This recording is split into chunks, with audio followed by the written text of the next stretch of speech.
Hey, this is Andrew Main, and I'm here at the offices of Joke Productions. These are producers of many, many fine quality programs you may have seen on television, including the upcoming Scream Queens Season 2. The pretty one is Joke, the other one is Biagio.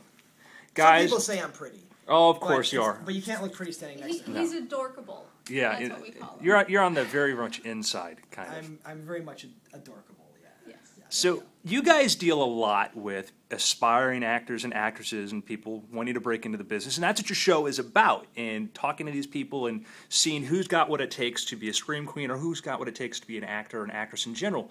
What advice can you give? I talk to a lot of magicians. What advice can you give to young magicians about being on camera? I would say be the best you. Know what your strengths are, know what your weaknesses are, and be the best you. Don't try to be, if you're not the funny guy, don't be the funny guy, Was that directed at me? Maybe. No. Biagio? Yeah. I think that's great advice. I think, especially when it comes to camera acting, less is always more. You don't want to do what I do, which is I get really hyped up and move all around when I talk. Very bad for camera.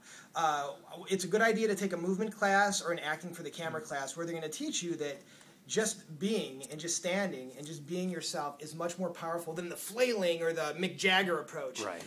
Another awesome tip, if you're going to be on camera, This is good. this is a good one. If you're going to, whether it's hosting or talking to a home audience, a lot of people make the mistake of letting their gaze end at the camera lens itself. And what that kind of looks like is this.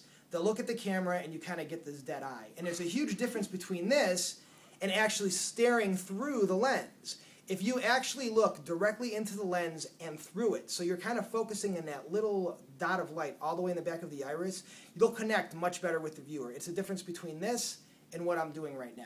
I really see the difference. I always make James Gunn or Shawnee Smith or John Homo, when they're doing their stuff on camera to camera, they've got to look through the lens, not at the lens.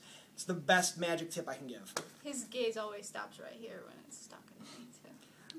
No, my gaze always stops right. Wait a second. Hey. I think that's great advice. I think that's fantastic advice, and I think we should all take that home to use. Is that right? Yes. All right. Yeah, it's